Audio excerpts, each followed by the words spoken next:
Both fell into the water, but the millionaire husband saved his mistress and ignored his pregnant wife. She lost her baby, she walked away, and he lived with regret. But what she did after, no one on this earth could ever imagine. Stay with me, because this story will leave you speechless until the very end. Hi, my beautiful family. Today I want to pray with you from the depth of my heart. Heavenly God, I lift every member of this family before you. Bless the women who carry strength in silence. Bless the mothers who pray in the night.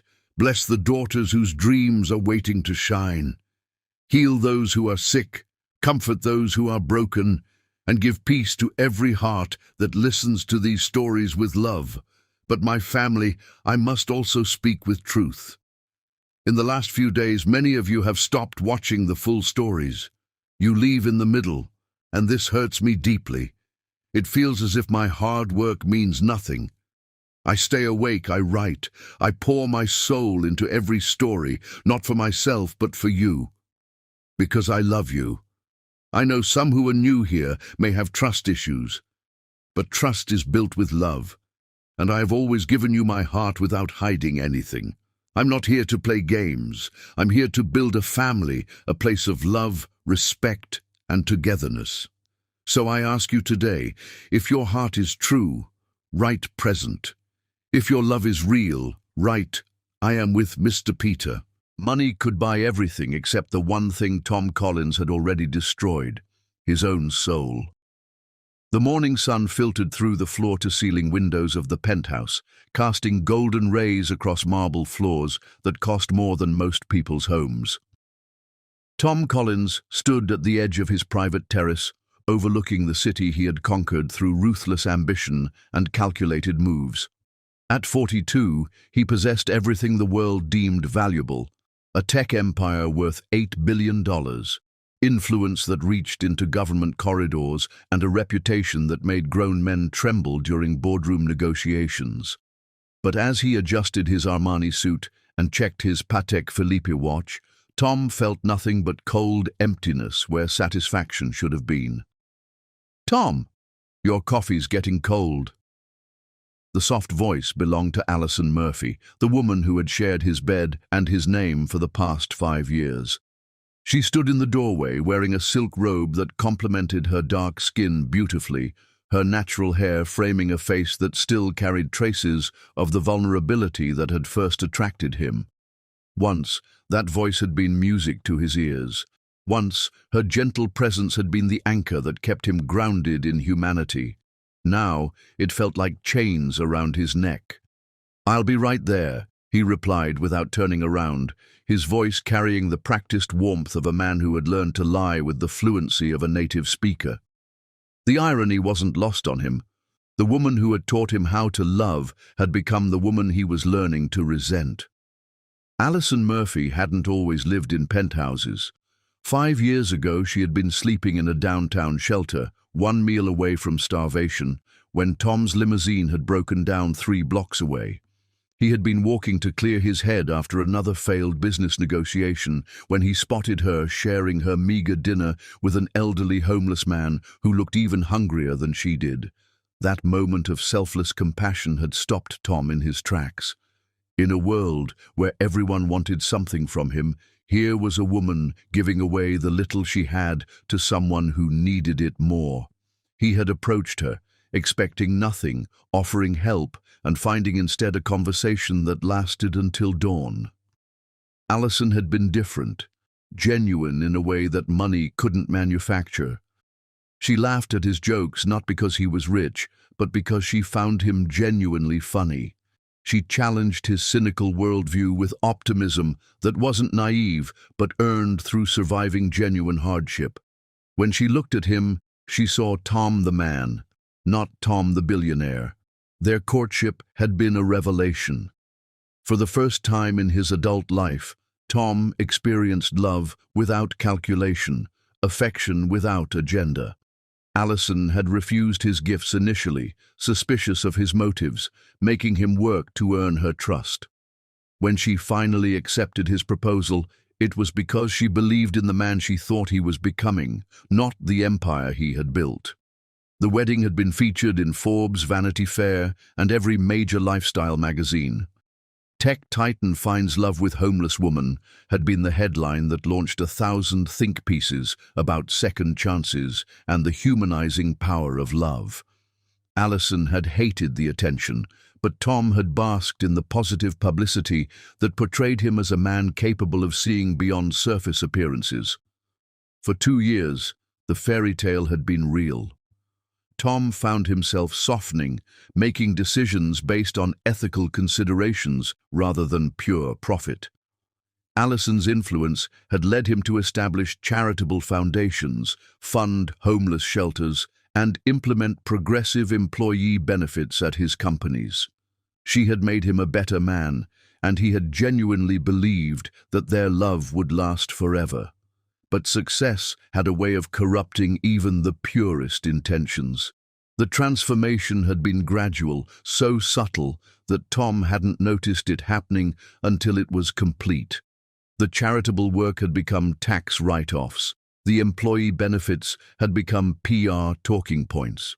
The man who had fallen in love with a homeless woman's compassion had reverted to the calculating predator who viewed human connections as business transactions.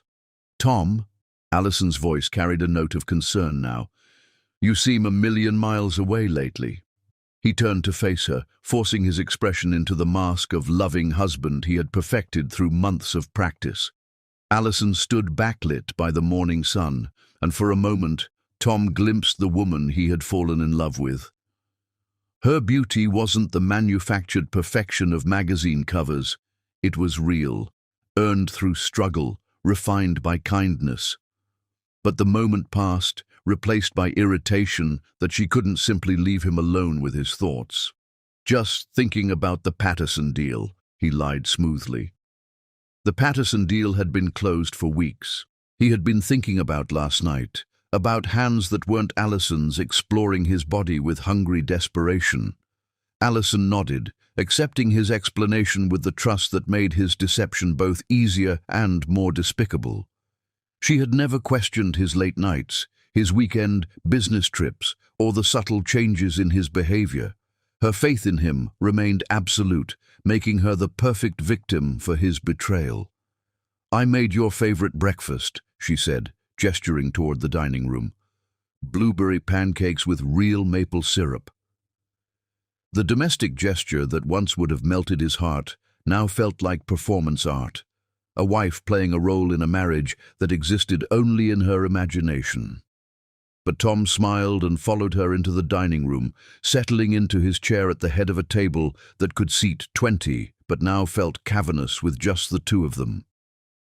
As Allison bustled around the kitchen, humming softly while she plated his breakfast with the care of someone still believing in love, Tom's phone buzzed with a message that made his pulse quicken despite himself. The text was brief, but loaded with meaning. "Last night was incredible. I can't wait to see you again." Tom deleted the message and looked up to find Allison watching him with curious eyes that were beginning to show signs of suspicion. "Work emergency?" she asked, setting a plate of perfect pancakes before him. "Something like that," he muttered, cutting into the breakfast with more violence than necessary. The pancakes were exactly as he liked them, light, fluffy, with just the right amount of sweetness. Allison had memorized his preferences and catered to them without being asked. The gesture should have moved him. Instead, it felt like another obligation in a life increasingly defined by suffocating expectations. "I was thinking," Allison said, settling into her own chair with a smaller portion, "maybe we could take a vacation soon, just the two of us. Remember that little bed and breakfast in Napa where we went for our second anniversary?" Tom remembered. They had spent 3 days drinking wine, talking until dawn, making love with a passion that had surprised them both. It had been the last time he could honestly say he had been completely happy in his marriage. "I can't get away right now," he said, not meeting her eyes. "The Singapore expansion is at a critical phase." It wasn't entirely a lie. The Singapore expansion was happening, but Tom's direct involvement wasn't necessary. He had capable people handling the details. What he couldn't admit was that the idea of being alone with Alison for 3 days, pretending to be the loving husband she deserved, felt like psychological torture. Alison's face fell slightly, but she recovered quickly, forcing brightness into her voice. "Of course, I understand. Maybe when things slow down." "Maybe," Tom agreed, knowing he had no intention of honoring the promise. He had become an expert at offering future possibilities while ensuring they never materialized.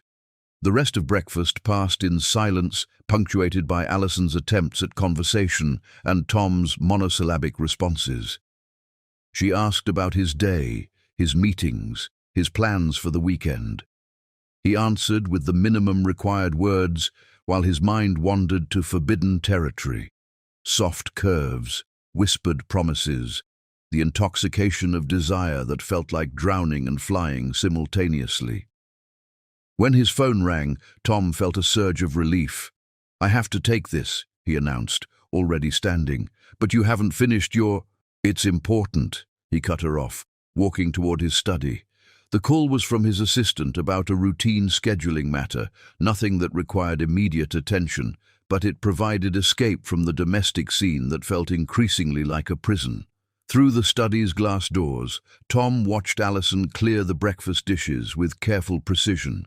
She moved through their home like a woman trying not to disturb the peace, as if making too much noise might shatter whatever remained of their relationship. The sight should have moved him to compassion. Instead, it filled him with inexplicable anger. When had her consideration become irritating? When had her love become burden rather than blessing? When had he become the kind of man who could look at genuine devotion and feel only contempt? The questions haunted him as he prepared for another day of maintaining the illusion that Tom Collins was a man worthy of respect. His employees would see the decisive leader, his business partners would see the brilliant strategist, and the media would see the reformed billionaire who had found love with a homeless woman. Chapter 2. The Other Woman. Some women were born to destroy empires. Jamie Hunter was born to rule them. The glass elevator climbed 47 floors in complete silence, carrying Jamie Hunter toward her destiny with the mechanical precision of a weapon being loaded for firing. Each floor that passed beneath her feet represented another step closer to the throne she had been planning to claim since the moment she first laid eyes on Tom Collins 6 months ago at a technology conference where fortunes were made and destroyed based on 15-minute presentations.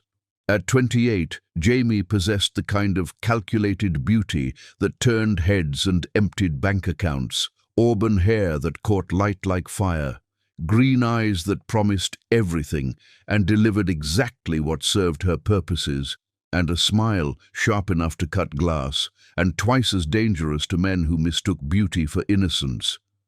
She wasn't beautiful by accident or genetic lottery. Every aspect of her appearance had been carefully cultivated through years of study and investment, from the designer clothes that hugged her curves in precisely calculated ways to the perfume that lingered in men's memories long after she left the room like a signature written in pheromones. Jamie Hunter was a weapon disguised as a woman, and Tom Collins was about to discover just how lethal she could be when properly motivated by ambition that knew no boundaries. The elevator doors opened to reveal the executive floor of Collins Tech, a testament to modern power rendered in steel and glass that reflected light like scattered diamonds across surfaces designed to intimidate lesser mortals. Tom's assistant, an efficient woman who had learned to recognize importance in its many forms through years of managing access to one of the world's most powerful men, gestured toward the corner office without being asked or needing verbal confirmation. Jamie had that effect on people. They instinctively knew she belonged wherever she chose to be, as if confidence itself was a passport that granted access to restricted territories. "Mr. Collins is expecting you," the assistant said, with the deference reserved for those who mattered in Tom's world of hierarchies and careful calculations of worth. Jamie's heels clicked against the marble floor like a countdown timer, marking the seconds until her carefully laid plans would bear fruit that had been months in cultivation. 6 months of strategic positioning, calculated encounters, and perfectly timed vulnerability had led to this moment of truth. Most women chased powerful men with obvious desperation that repelled more than it attracted, making themselves easy to dismiss and impossible to respect. Jamie had learned to make them chase her with hunger that bordered on madness, using psychology and manipulation techniques that would have impressed professional interrogators. The door to Tom's office opened before she could knock, revealing the man who had become both her obsession and her opportunity for advancement into circles of power that most people could only dream about accessing. Tom Collins stood silhouetted against floor-to-ceiling windows that offered a commanding view of the city below, every inch of his domain spread out like a kingdom awaiting conquest by someone clever enough to take it. Everything about his office had been designed to intimidate through psychological warfare. The massive desk that could serve as a landing strip for small aircraft, the awards covering every wall like trophies from conquered enemies, the subtle reminders of his wealth and influence scattered throughout the space like landmines waiting to explode lesser mortals' confidence and self-worth. But Jamie wasn't intimidated by displays of power that she intended to claim for herself. She was inspired by the possibilities they represented. "You came," Tom said, and Jamie heard something in his voice that hadn't been there during their business meetings. Hunger barely contained beneath professional courtesy, need disguised as control, weakness masquerading as strength. "Did you think I wouldn't?" she replied, stepping into his office and closing the door behind her with deliberate care. The click of the lock was soft but definitive, transforming the space from a place of business into something far more dangerous and infinitely more intimate than either of them was willing to admit aloud.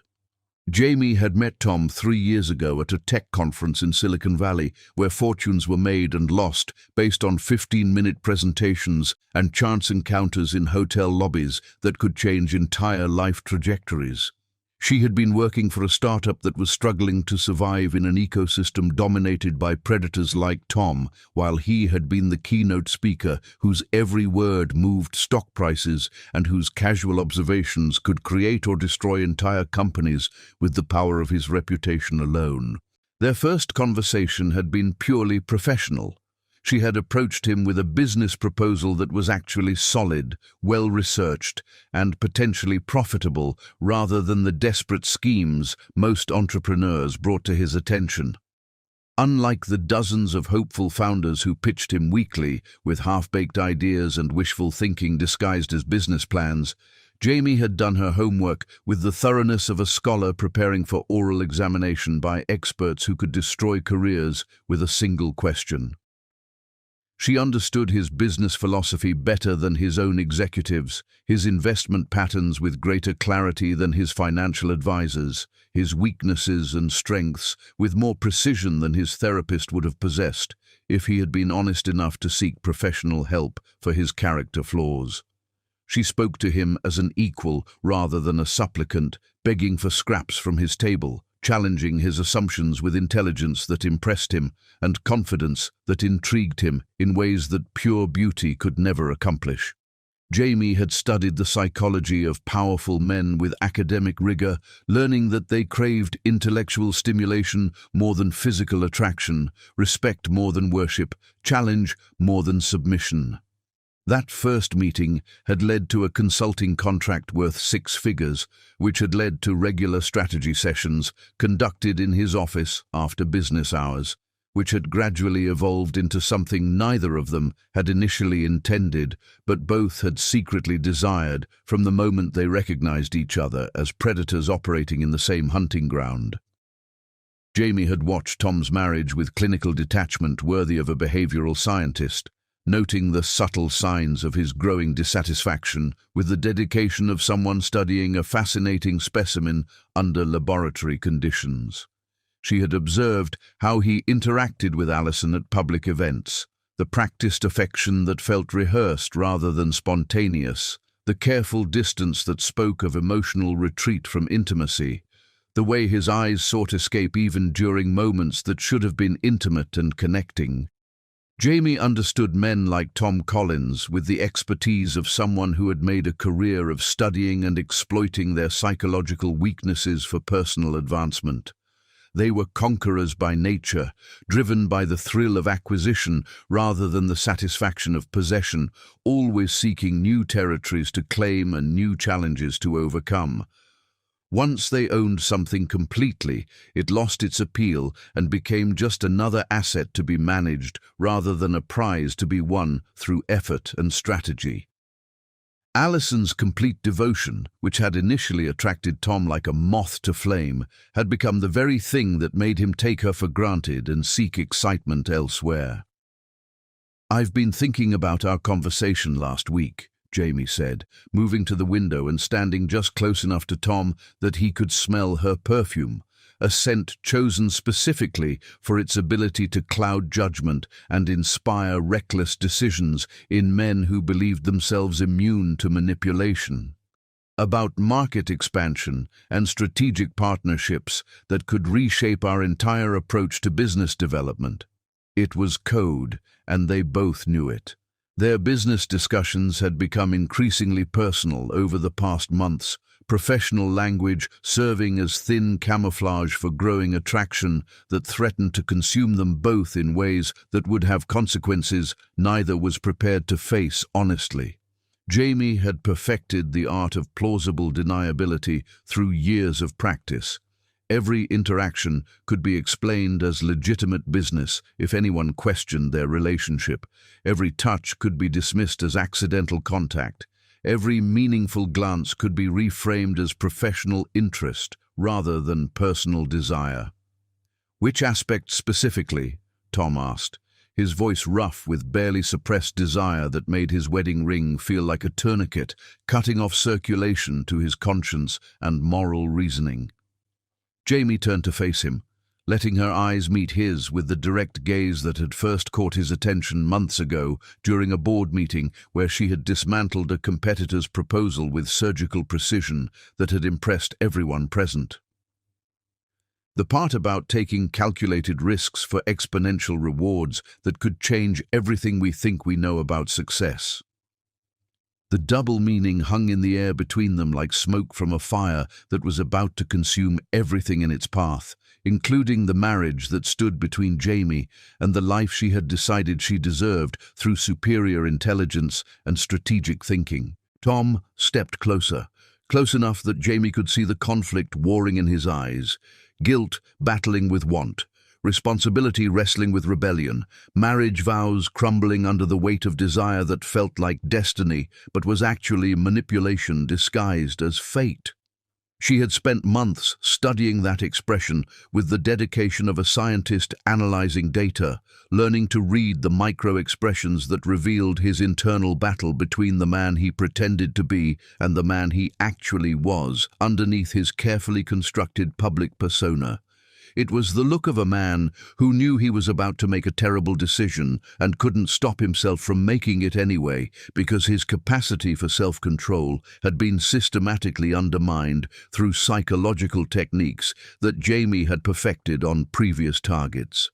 "Jamie," he began, but she silenced him by placing one finger against his lips with the gentle authority of someone who understood exactly how much power she now wielded over his decisions and future choices. "Don't think," she whispered, her breath warm against his ear in a way that short-circuited rational thought and activated primitive brain functions that cared nothing for consequences or morality. "Just feel." The kiss that followed was inevitable as gravity, violent in its intensity and desperate in its execution. Tom kissed her like a man drowning in his own desire, and Jamie responded with the calculated passion of someone who understood exactly how much power she now wielded over a man who had built an empire but couldn't control his own appetites. This wasn't love.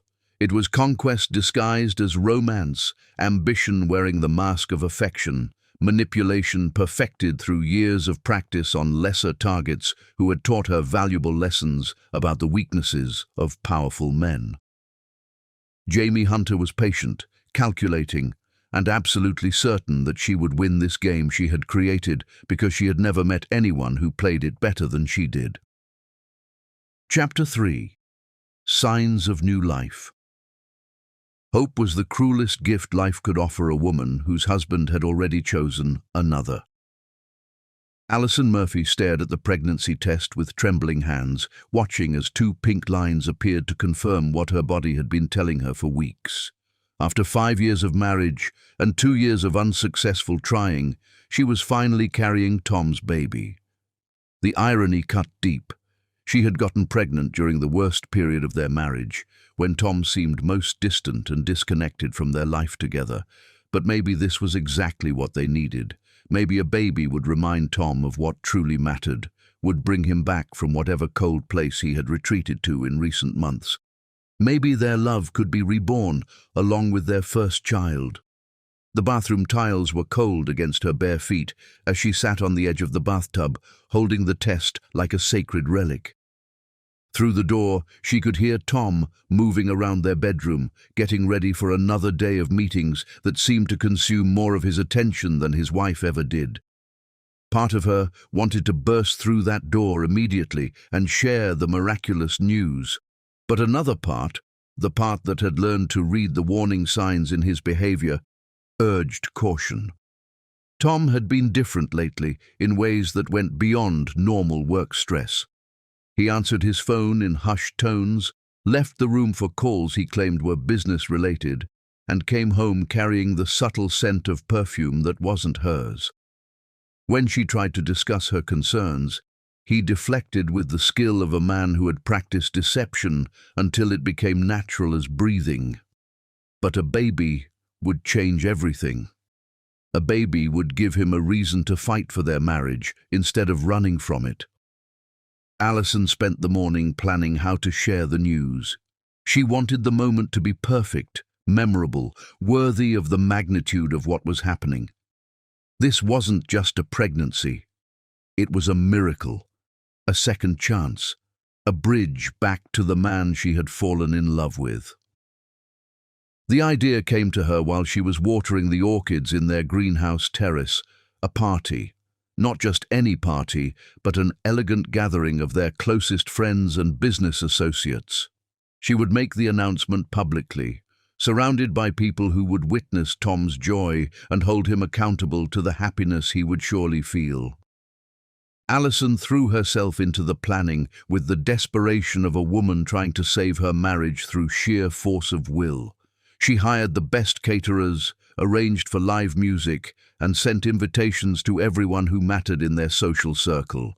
The party would be sophisticated but warm, impressive but intimate, a perfect reflection of the life she still believed they could have together. For 3 weeks, she worked tirelessly to create an event worthy of their announcement. She chose a menu of Tom's favorite foods, selected wines that would complement the evening's mood, and arranged flowers that would transform their penthouse into a Garden of Eden. Every detail was planned with military precision and executed with love that bordered on obsession. The florists worked for days to create arrangements that would photograph beautifully while maintaining intimate atmosphere. The musicians were briefed on the exact moment when they should transition from background ambiance to celebratory fanfare. Even the lighting was adjusted multiple times to ensure the perfect balance between elegance and warmth. Tom seemed pleased by her efforts, though Alison noticed he showed more interest in the guest list than the celebration itself. He suggested adding several names she didn't recognize, business contacts he claimed were important for upcoming deals. Alison agreed without question, trusting his judgment about their professional obligations. She didn't know that one of those names belonged to Jamie Hunter. The morning of the party, Allison stood in their walk-in closet, surveying dresses that could accommodate her barely visible pregnancy while still making her feel beautiful. She chose a flowing emerald gown that complemented her skin tone and made her feel like the woman Tom had fallen in love with.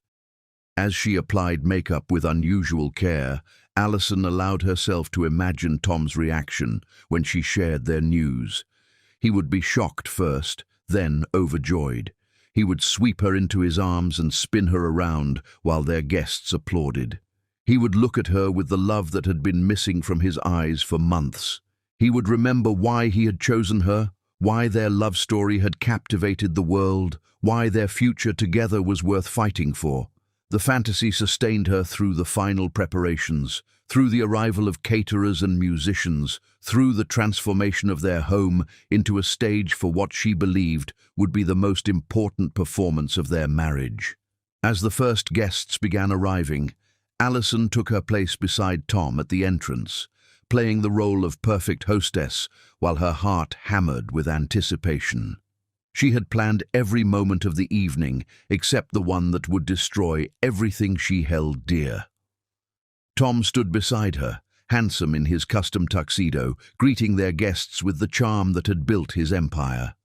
But Allison noticed how his eyes searched the crowd, looking for someone who hadn't yet arrived. She noticed how he checked his phone repeatedly, reading messages that made him smile in ways that had nothing to do with their celebration. "Are you expecting someone specific?" she asked during a brief lull between arrivals.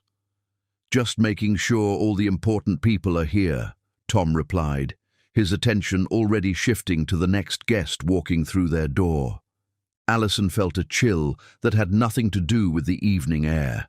Something was wrong, fundamentally and irreversibly wrong, but she couldn't identify what it was. The feeling settled in her stomach like ice, competing with the new life growing there for space and attention. As more guests filled their home with laughter and conversation, Allison retreated to the kitchen to check on final preparations. The caterers moved with professional efficiency, creating culinary art that would impress their sophisticated guests. Everything was perfect, except for the growing sense of dread that Allison couldn't shake. When she returned to the party, she found Tom engaged in intense conversation with a woman she didn't recognize. The woman was stunning in a predatory way, all sharp angles and calculating smiles. She stood too close to Tom, touched his arm too familiarly, and looked at him with hunger that made Allison's blood turn cold. "Who is that?" Allison asked their mutual friend Rebecca, nodding toward the mysterious woman.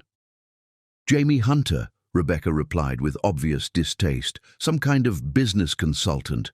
I'm surprised Tom invited her. She has quite a reputation." Allison watched as Jamie laughed at something Tom said, throwing her head back in a gesture that was both sensual and dismissive. The woman moved through their home like she belonged there, like she had every right to claim space in Allison's world. The realization hit Allison with the force of physical violence. This was the other woman. This was why Tom had been distant, why he left the room for phone calls, why he came home smelling like foreign perfume.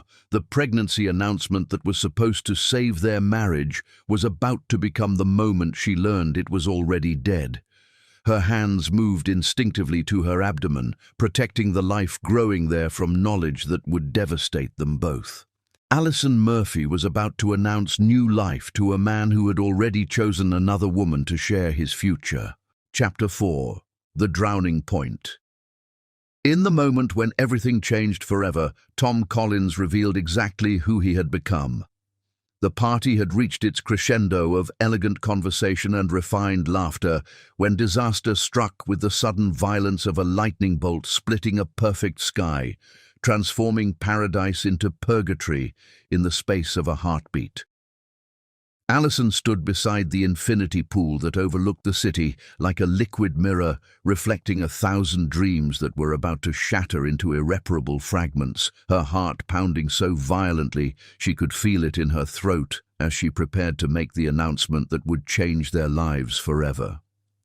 She had gathered their guests around the illuminated water that seemed to glow with promise under the carefully arranged lighting, champagne glasses catching the ethereal light like liquid diamonds suspended in time, each face turned toward her with anticipation that felt both thrilling and terrifying. "Thank you all for being here tonight," she began, her voice carrying across the terrace with nervous excitement that she desperately hoped sounded like joy rather than the desperation of a woman trying to save her marriage through sheer force of will. "Tom and I have something very special to share with everyone who means so much to us." But Tom wasn't listening to his wife's carefully prepared words that she had rehearsed dozens of times in front of their bedroom mirror. His attention was fixed entirely on Jamie Hunter, with the laser focus of a predator stalking prey, completely oblivious to the woman who was about to announce she was carrying his child. Jamie stood at the far edge of the gathering, wearing a dress that seemed designed to capture every eye in the vicinity, while making every other woman feel inadequate by comparison, including the wife whose moment this was supposed to be.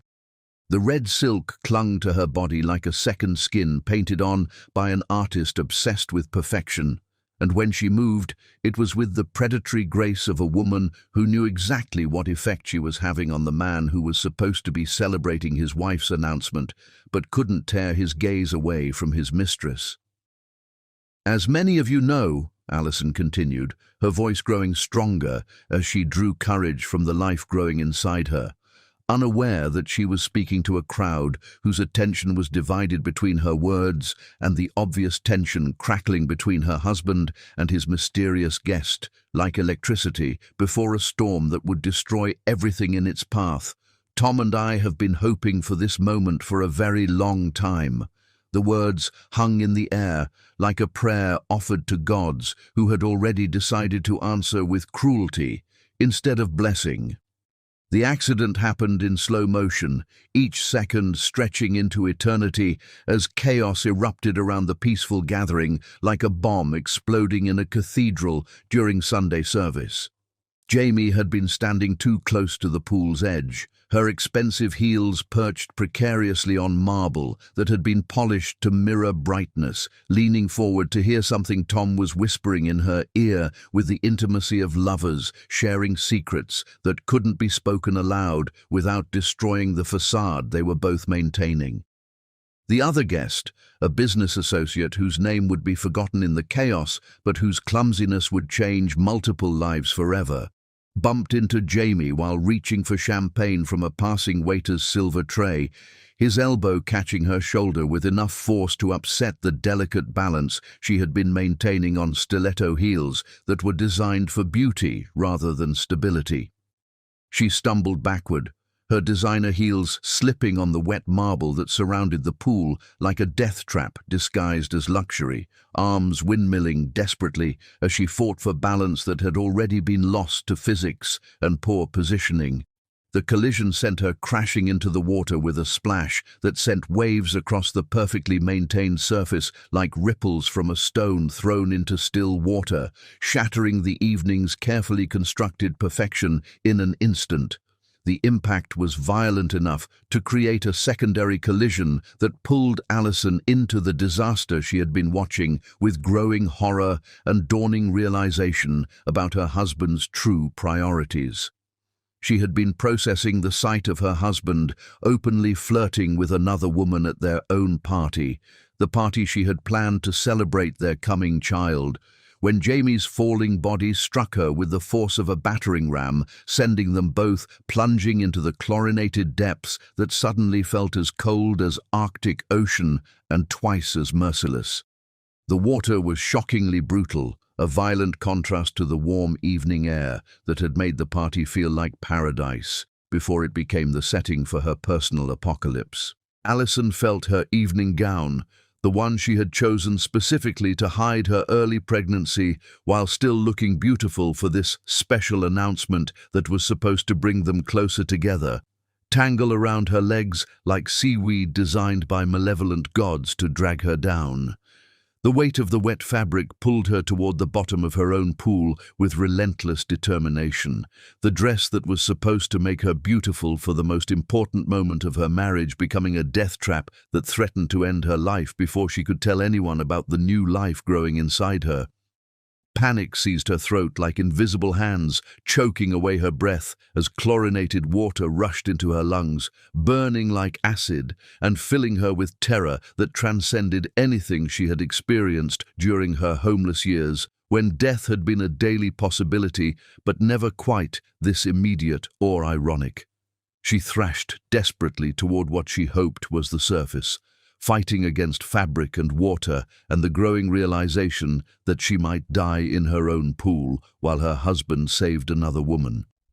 But she was 3 months pregnant with a child who had been conceived in love and was now threatened by betrayal, and pregnancy had robbed her of the agility and strength that might have saved her life under different circumstances. The baby she carried made her movements clumsy and uncoordinated, her body working to protect the life inside her, even as that protection threatened to cost them both everything. The elegant dress that was supposed to make her beautiful for this special announcement became a shroud that threatened to drag her to the bottom of the pool where she would die before she could tell the world about the miracle growing inside her body. Through the distorted lens of water and panic, through the chaos of chlorinated death and desperate struggling against forces that seemed determined to claim her life, Allison saw Tom leap into the pool without hesitation, his powerful form cutting through the air like a man diving to save his most precious possession. For a moment that felt like salvation itself arriving from heaven, hope blazed through her terror like sunshine, breaking through storm clouds that had threatened to destroy everything beautiful in the world. Her husband was coming to save her, to prove that their love still mattered more than whatever madness had possessed him lately, to choose his family over his temporary obsession with another woman.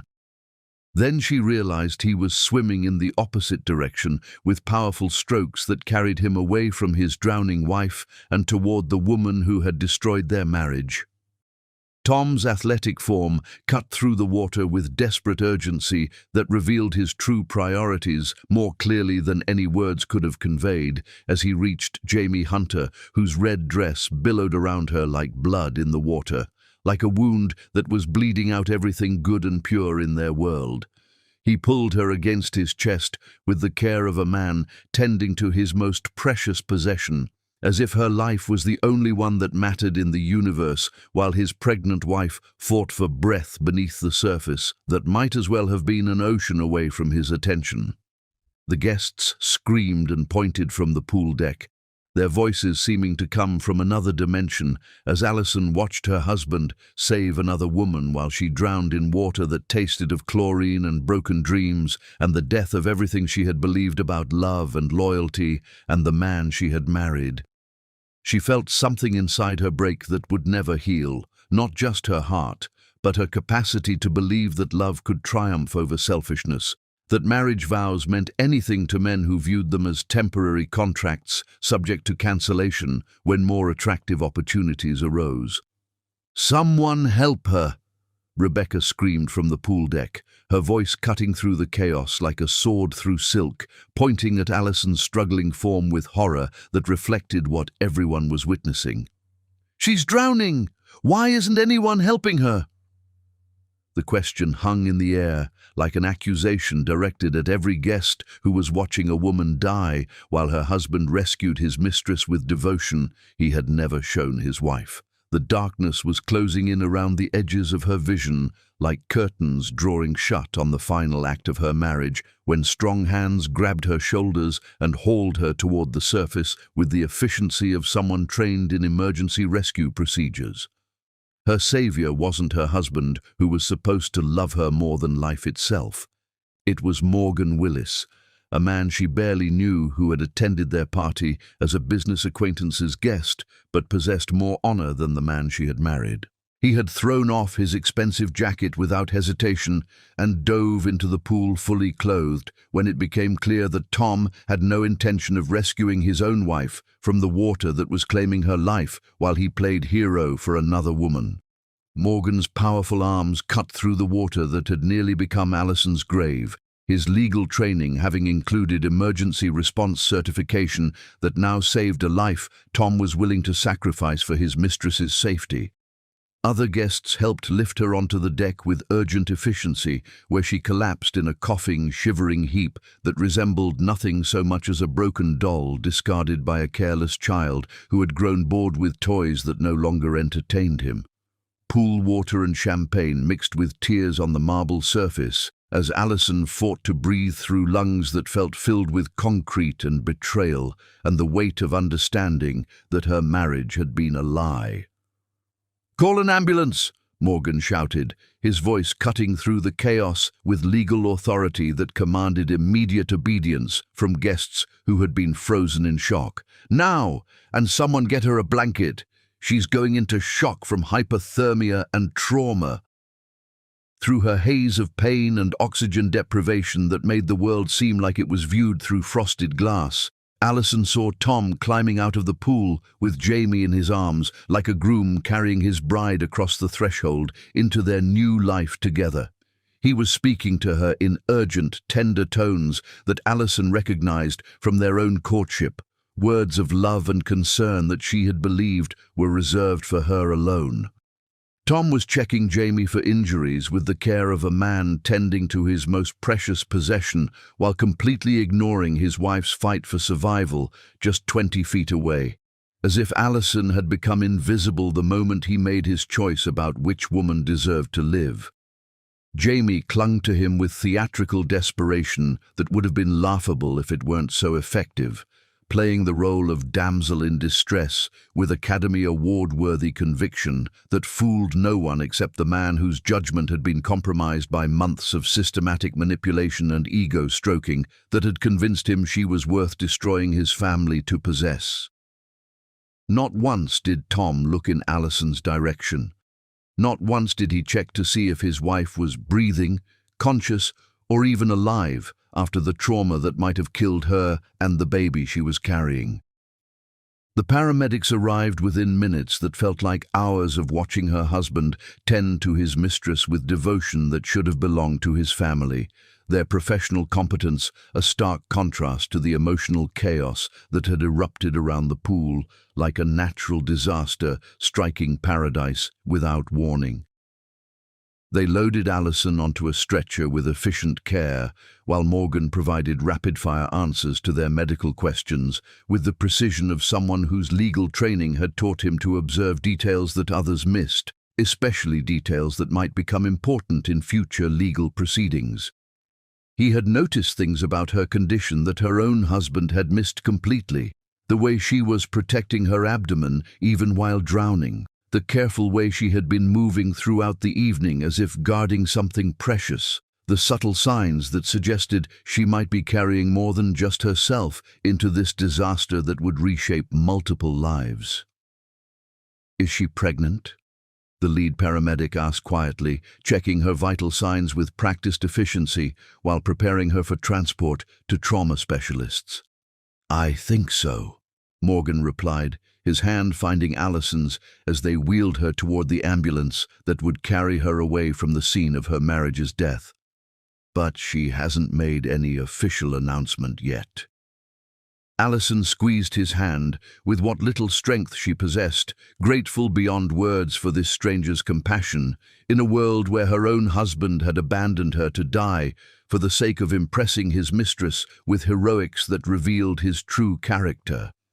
As the ambulance doors closed with finality that sounded like the closing of a coffin, she caught one last glimpse through tear-blurred eyes of the party that was supposed to have been her moment of triumph, her celebration of new life, her proof that love could overcome any obstacle.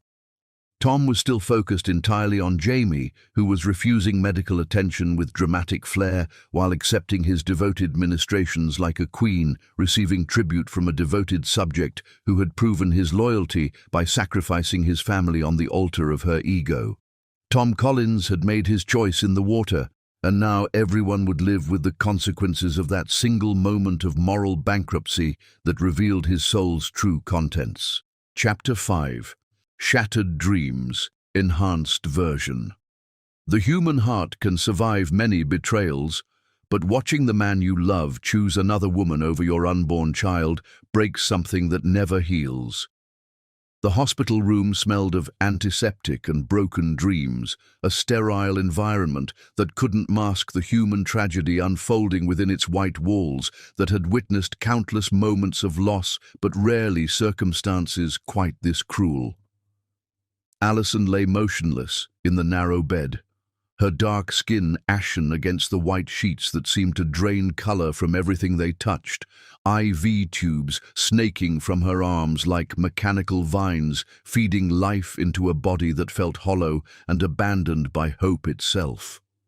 The elegant gown that was supposed to showcase her pregnancy announcement now lay in a plastic bag marked "personal effects," waterlogged and ruined beyond repair. Much like the marriage it had been meant to celebrate and the dreams it had been chosen to represent on what should have been the happiest night of her life.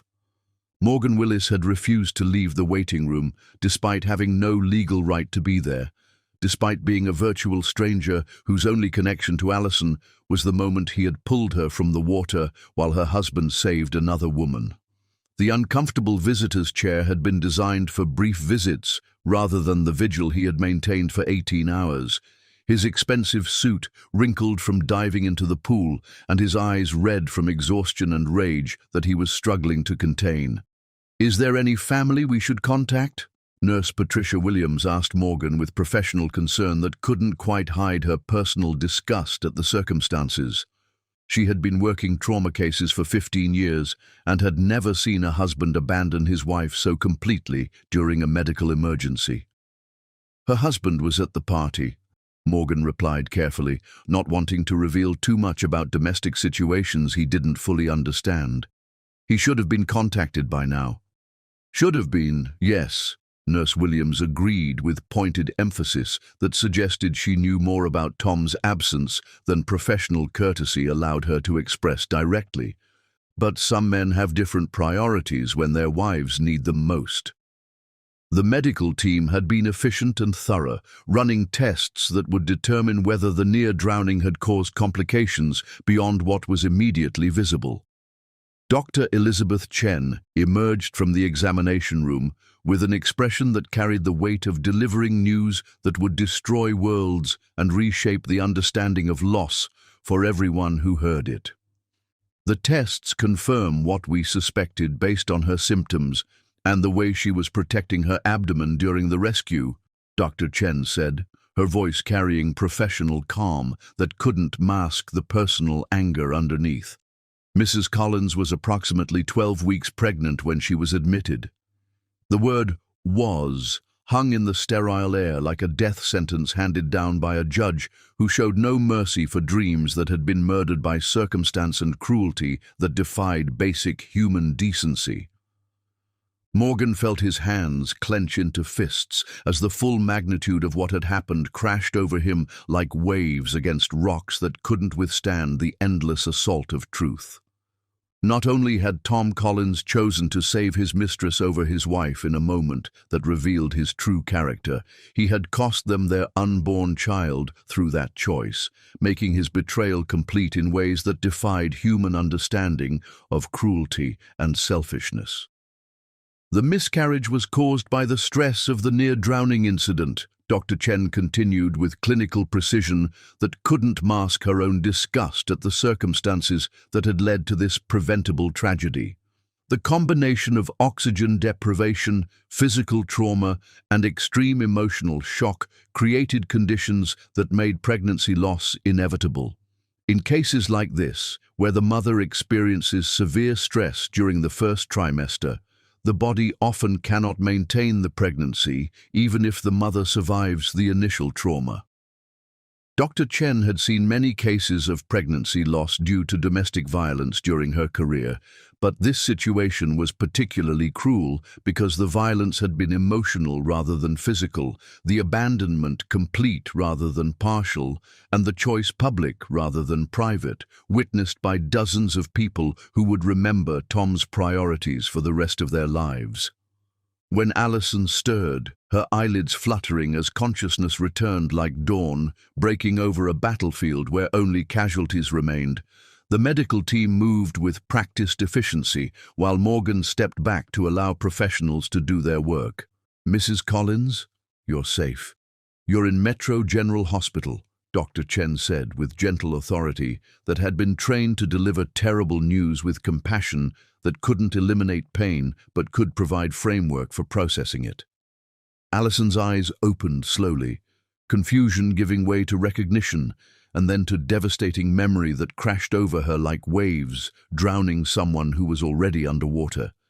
She tried to sit up, one hand instinctively moving to her abdomen in a gesture that broke everyone's heart who was watching, including medical professionals who had thought themselves immune to emotional involvement in their patients' tragedies. "The baby," she whispered, her voice raw from swallowing pool water and screaming underwater while fighting for breath that her husband should have helped her find. "Is my baby?" The silence that followed was answer enough, but Dr. Chen provided confirmation with words that would haunt everyone present. "I'm so sorry. The pregnancy couldn't be sustained after the trauma you experienced. We did everything possible, but the stress and oxygen deprivation were too severe for the baby to survive." The sound that escaped Allison's throat wasn't quite human. It was the noise a soul makes when it breaks beyond repair, when hope dies and takes innocence with it into whatever darkness waits for dreams that have been murdered by those who should have protected them from harm. Morgan squeezed her hand from where he stood beside the bed, offering the only support he could while she processed the loss of everything she had hoped for and planned for and believed would save the marriage that had died before she realized it was even sick. "Where's Tom?" she asked when she could speak again through throat that felt raw from screaming and crying and breathing water instead of air, though her tone suggested she already knew the answer would destroy what little faith she had left in human decency. Nurse Williams exchanged glances with Dr. Chen before answering with professional diplomacy that barely concealed personal judgment. "We haven't been able to reach your husband yet, Mrs. Collins. The contact information we have seems to be unavailable." It was a polite way of saying that Tom Collins hadn't bothered to come to the hospital where his wife was fighting for her life and the life of their unborn child. "He's not here," Morgan said quietly, unable to keep the anger from his voice despite his professional training in maintaining emotional control during crisis situations. "He stayed at the party to take care of the other woman." The bitter laugh that escaped Allison's lips was worse than tears would have been, carrying despair that had crystallized into something harder and more dangerous than grief. Of course he did. Jamie Hunter always was more important than his wife. So she had known about the affair despite her husband's careful deceptions and elaborate lies designed to keep his betrayal secret while maximizing his access to both women's affections. Despite her own desperate desire to believe in their marriage and salvage something from the wreckage of her trust, Allison had known that Tom was betraying her with systematic cruelty that went beyond mere infidelity into territory that decent people couldn't navigate without losing their souls. "How long have you known about the affair?" Morgan asked gently, recognizing the signs of someone who had been carrying terrible knowledge alone while trying to maintain the facade of a happy marriage. "Months," Allison admitted, tears finally coming in waves that seemed to originate from somewhere deeper than her eyes, from the place where hope goes to die when it realizes it has been feeding on lies and false promises. "I kept hoping I was wrong. I kept thinking that if I loved him harder, if I was a better wife, if I gave him the family he said he wanted more than anything." Her voice trailed off into the bitter realization that love could never compete with selfish desire backed by calculated manipulation from women who understood men's weaknesses better than wives understood their husbands' needs. It was then that Tom finally arrived, bursting through the hospital room door with theatrical panic that fooled no one who was paying attention to the timing of his entrance or the fact that he smelled like another woman's perfume mixed with chlorine from the pool where he had chosen his priorities. His tuxedo was still damp from his heroic rescue of his mistress, his hair disheveled in a way that suggested he had spent more time comforting Jamie than rushing to check on his wife's condition or the condition of the baby he hadn't even known existed. "Sir, visiting hours ended 2 hours ago." Nurse Williams intercepted him at the door with professional authority that carried personal judgment. "Mrs. Collins needs rest, and family members need to check with the nurse's station before—" "I'm her husband," Tom snapped with arrogance that made everyone in the room understand why his wife had nearly drowned while he saved his mistress. "Then you should have been here hours ago when she was admitted," Nurse Williams replied with ice in her voice that could have frozen hell itself, "while she was fighting for her life and the life of your baby." The word baby hit Tom like a physical blow that staggered him backward against the doorframe. His face went white as implications crashed over him like tsunami waves, carrying the debris of his destroyed conscience and moral reasoning. Morgan stepped forward, positioning himself between Tom and Allison's bed with protective instincts that had nothing to do with legal training and everything to do with basic human decency. "Maybe you should speak with the doctor first about your wife's condition before you upset her further with your presence." "Who the hell are you to tell me what to do?" Tom demanded, though his protest lacked conviction and sounded hollow even to his own ears. "I'm the man who saved your wife's life while you were playing hero for your mistress," Morgan replied with surgical precision that left no room for argument or deflection. "I'm also an attorney who specializes in representing women whose husbands abandon them during medical emergencies." The threat was subtle but unmistakable. Tom found himself facing not just his wife's rescuer, but someone who understood legal systems and knew how to use them against men who failed their most basic responsibilities as husbands and fathers. Dr. Chen chose that moment to enter with test results that would reshape everyone's understanding of what Tom's choices had actually cost. "Mr. Collins, I need to speak with you about your wife's condition and the complications that resulted from tonight's incident." "What complications?" Tom asked, though his voice suggested he already feared the answer would destroy whatever remained of his ability to justify his actions to himself. "Your wife suffered a miscarriage caused by the trauma of nearly drowning," Dr. Chen replied with clinical detachment that made the words hit harder than emotional pleading could have accomplished. "She was 12 weeks pregnant, and the stress of the incident was too severe for the pregnancy to continue." Tom stared at his wife, who had turned her face toward the window to avoid looking at the man who had cost her their baby through choices that revealed character rather than circumstance. The silence that followed was deafening, broken only by the mechanical sounds of medical equipment that couldn't measure the depth of betrayal or quantify the magnitude of loss that filled the room like poison gas. "I didn't know," he whispered, reaching for Allison's hand with desperation that came too late to matter and carried no weight against months of systematic betrayal. "Allison, if I had known you were pregnant, you would have what?" she asked without turning from the window, her voice steady, despite tears that streamed down her cheeks like rivers, carrying away everything she had believed about love and loyalty. "Saved me instead of her? Put your family before your mistress? Actually acted like the husband you promised to be when you made vows that apparently meant nothing?" Tom had no answer, because they both knew the truth that his desperate lies couldn't hide or his money couldn't buy forgiveness for. Even if he had known about the pregnancy, even if he had understood what was at stake in that water, he still would have chosen Jamie because the affair had progressed too far and consumed too much of his soul for pregnancy to change his fundamental priorities or moral compass. "I think you should leave, Doctor," Chen said quietly, her medical authority carrying more weight than Tom's wealth or status could overcome. Your wife needs rest, and your presence is clearly causing additional stress that could complicate her recovery." Tom stood frozen for a moment, his mouth opening and closing like a man drowning in his own cowardice and moral bankruptcy. Then he turned and left without another word, his expensive shoes echoing against hospital corridor tiles as he fled from consequences that would follow him for the rest of his life. When he was gone, Alison finally allowed herself to collapse into grief that had been held back through sheer force of will. Morgan sat beside her bed, offering presence without judgment and strength, without expectation of anything in return beyond basic human decency.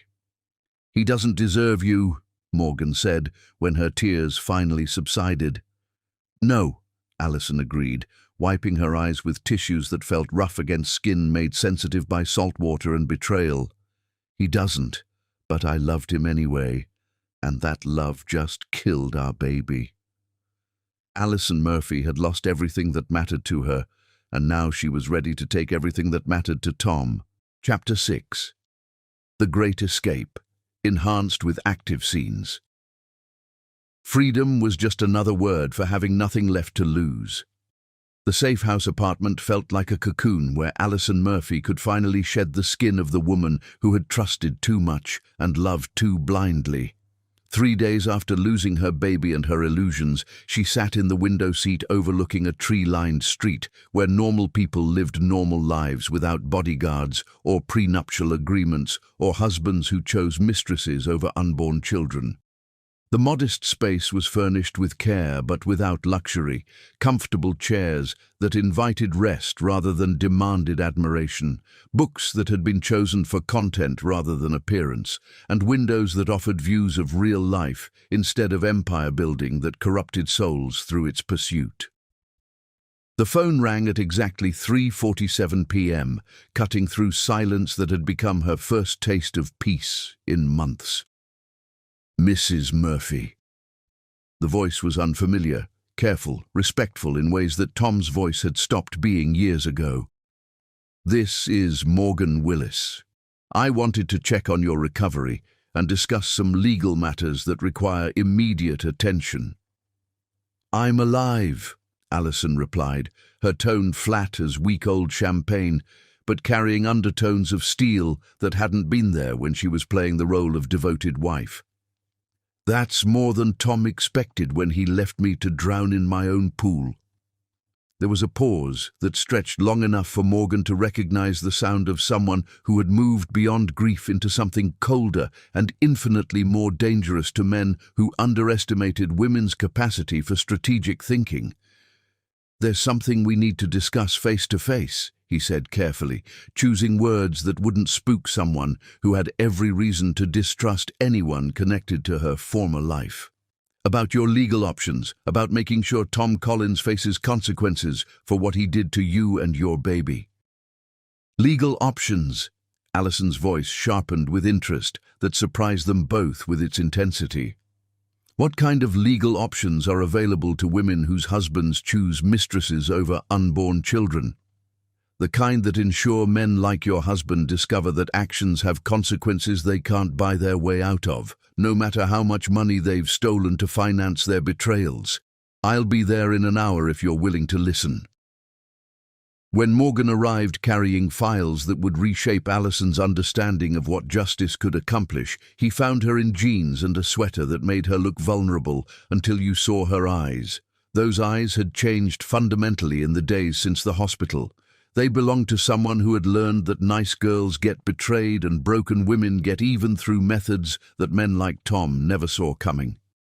"He's been calling my office every hour since you disappeared," Morgan reported, settling into the chair across from her while noting how she positioned herself to maintain visual contact with all exits, the wariness of someone who had learned that safety was an illusion that could be shattered without warning.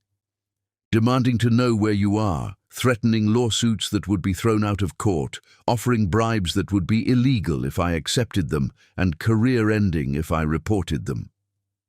"What exactly has he been offering?" Alison asked with curiosity that carried analytical precision rather than emotional investment. Money, obviously, but also business deals, political connections, access to exclusive events and social circles. Yesterday, he showed up at my office with a briefcase full of cash like some kind of movie villain who thinks everything has a price that can be negotiated. Alison absorbed this information with growing fascination at her husband's descent into desperation that revealed character flaws she had spent years ignoring. "What did you do?" "I had security escort him out while I filmed the entire interaction for evidence purposes. Attempted bribery of an officer of the court is a felony that carries serious jail time, and Tom just handed us another charge to add to the list we're building." For the first time since the hospital, Alison smiled. It wasn't a pleasant expression. It was the look of someone discovering they possessed capacities for strategic thinking that had been dormant until activated by betrayal that went beyond ordinary human cruelty. "I want everything," she said suddenly, her voice carrying determination that made Morgan's pulse quicken with professional excitement and personal admiration for someone who refused to remain a victim. His money, his businesses, his reputation, his freedom. I want him to lose everything he values more than the family we could have had together. That's going to require more than just divorce proceedings, Morgan warned, though his tone suggested he was already strategizing campaigns that would destroy Tom's life as thoroughly as Tom had destroyed hers. "We'll need to prove systematic fraud, tax evasion, maybe even racketeering if the evidence supports charges that serious." Alison's transformation was visible in real time, like watching someone shed skin that no longer fit and reveal something stronger underneath. The grief-stricken woman was crystallizing into something harder, sharper, more focused with each passing moment of conversation about justice and consequences. "Then find it," she said, with steel in her voice that could cut through any defense Tom's lawyers might construct. "You said you specialize in destroying men like Tom. Prove it." Morgan opened his briefcase, revealing preliminary evidence that suggested Tom's crimes went far deeper than simple adultery. Financial records, email printouts, and transaction histories painted a picture of systematic theft that had been disguised as legitimate business for years. "This is just the beginning," he explained, watching Alison study each document with intensity that suggested she was memorizing every detail for future use.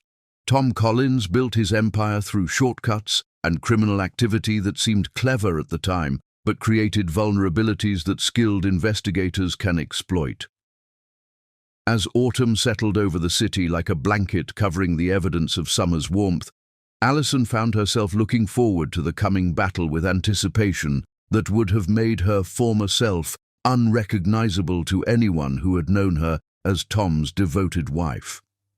The hunting season was about to begin, and this time Tom Collins was the prey being stalked by predators who understood his weaknesses better than he understood his own character. Chapter 7. The Lawyer's Strategy. Justice was a dish best served with overwhelming evidence and surgical precision. Morgan Willis spread the documents across his conference table like a general preparing for war. 6 months of investigation had yielded a treasure trove of evidence that would destroy Tom Collins more thoroughly than any bomb could devastate a building. The mahogany surface disappeared under bank records, photographs, email printouts, and legal affidavits that painted a picture of systematic fraud, tax evasion, and criminal negligence that spanned nearly a decade. Alison sat across from him, her transformation from grieving wife to avenging angel now complete. The woman who had once trusted her husband completely had learned to trust nothing and verify everything with the paranoia of someone who had been betrayed by the person closest to her. She studied each document with the intensity of a scholar reading sacred texts, memorizing details that would become weapons in their war against the man who had destroyed her life. "Tell me again why you do this," she said, looking up from a particularly damning financial report that showed millions in diverted funds. Why do you specialize in destroying men like Tom? Morgan leaned back in his leather chair, his eyes reflecting memories that still carried fresh pain despite the passage of years. Because, 15 years ago, I watched my sister's husband choose his mistress over his family. When my sister tried to leave, he used his wealth and connections to destroy her custody case through legal manipulation and judicial corruption. What happened to her? She lost her kids, her home, her entire life because she married a man who viewed love as weakness and loyalty as stupidity that deserved punishment. Morgan continued with the flat tone of someone who had learned to speak about unspeakable things. She couldn't live knowing her children were being raised by the man who had betrayed her and the woman who had helped him do it. And then, suicide, Morgan replied simply. She couldn't live knowing her children were being raised by the man who had betrayed her and the woman who had helped him do it. Allison reached across the table and touched his hand, understanding passing between them without words needing to be spoken. They were both survivors of men who used love as a weapon, both refugees from marriages that had become battlefields where only one side knew there was a war being fought. I specialized in family law after that, Morgan continued. Built a practice that focuses on cases like yours, wealthy, powerful men who think money makes them untouchable. I've learned that the bigger they are, the more secrets they have, and secrets always leave trails that can be followed by someone patient enough to look. The trail they had followed through Tom's finances had revealed corruption so extensive it made Bernie Madoff look like an amateur shoplifter. Offshore accounts in the Cayman Islands held hundreds of millions in undeclared income that should have been reported to federal authorities. Shell companies in Delaware existed solely to launder money through complex transactions that avoided taxation while enriching Tom personally. Business deals had been structured to defraud investors while creating the appearance of legitimate commerce. Pension funds had been raided to finance Tom's personal projects. Government contracts had been obtained through bribes disguised as consulting fees. The scope of his crimes was breathtaking in its audacity and systematic in its execution. But the financial crimes were just the foundation. The real ammunition lay in the personal evidence they had gathered. Hotel receipts that documented his affair with Jamie Hunter, credit card statements that showed expensive gifts purchased for his mistress, and digital communications that revealed the depth of his deception and contempt for his marriage. The beauty of going after someone like Tom, Morgan explained as he organized photographs that showed Tom and Jamie entering hotels on the same days his calendar showed him in business meetings, is that they're so arrogant they never think they'll get caught. They document their own crimes because they believe money makes them immune to consequences. Allison studied a photograph of Tom and Jamie kissing in the back seat of his limousine, taken by a private investigator 2 weeks before the pool incident. The image was clear enough to eliminate any possibility of plausible deniability or innocent explanation. This was taken the same day he told me he couldn't come to my doctor's appointment because of a board meeting, she said with bitter satisfaction that felt like justice beginning to take shape. He missed the ultrasound, where we would have heard our baby's heartbeat for the first time. Morgan felt familiar rage building in his chest, the same fury that had driven him to dedicate his career to destroying men who betrayed their families with casual cruelty. We're going to make him pay for every lie, every betrayal, every moment of selfishness. What's the full strategy? Allison asked, her voice carrying the calm of someone who had moved beyond emotion into pure calculation. Morgan opened his laptop and pulled up the comprehensive plan they had been building for months, like architects designing the perfect building. Phase 1 is the divorce filing, which requests everything, all assets, all businesses, all properties. We're claiming adultery, emotional abuse, and financial fraud as grounds. Will that be enough? That's just the opening move. Phase 2 involves criminal charges for tax evasion and fraud. I have contacts in the IRS and SEC who are very interested in Tom's creative accounting methods. Phase 3 targets his business relationships. When his partners learn about his criminal exposure, they'll distance themselves to protect their own interests. Allison nodded with grim satisfaction. And Phase 4? Phase 4 is the complete destruction of his public image. The man who built his reputation on marrying a homeless woman will be exposed as someone who abandoned that same woman when she needed him most. The media loves a fall from grace story, especially when it involves hypocrisy on this scale. The plan was elegant in its thoroughness, devastating in its precision. They would attack Tom on every front simultaneously: legal, financial, criminal, and social. By the time they were finished, he would lose everything he had valued more than his marriage. "There's something else," Morgan said, his tone becoming more serious. "Jamie Hunter isn't just a random mistress. She's been positioning herself strategically within your husband's business network. I think this affair was planned from the beginning. She targeted Tom specifically because of his wealth and vulnerability." Allison processed this information with the calm of someone who had already lost everything, and therefore had nothing left to fear. "You think she's been playing him?" "I think she's been playing everyone, including you. The question is whether we can prove it and whether she's smart enough to abandon ship when things get ugly." The war was about to begin, and this time Tom Collins would discover what it felt like to be abandoned when he needed someone most. Chapter 8. The Web Tightens, enhanced with active scenes. A man's empire always collapses from within, built as it was on the foundation of his own character. The parking garage beneath the federal building was designed for anonymity, concrete pillars casting shadows that could hide secrets, security cameras positioned to create blind spots that experienced whistleblowers knew how to exploit. Morgan Willis checked his watch as footsteps echoed through the underground space, each sound amplified by acoustics that made every movement seem threatening. At 11:47 p.m., exactly as scheduled, a figure emerged from behind a pillar. Sarah Chen had been Tom's chief financial officer for 7 years, long enough to know where every body was buried and every dollar was hidden. Her hands shook as she approached Morgan, clutching a briefcase that contained the keys to destroying her former employer. "I shouldn't be doing this," she whispered, her voice echoing off concrete walls that had witnessed 1,000 similar exchanges between conscience and self-preservation. "But you're doing it anyway," Morgan replied with gentle authority, "because you know what Tom Collins really is." Sarah's laugh was bitter as winter wind. "I know he's been stealing from pension funds to finance his affairs. I know he's hidden $400 million in accounts that don't officially exist.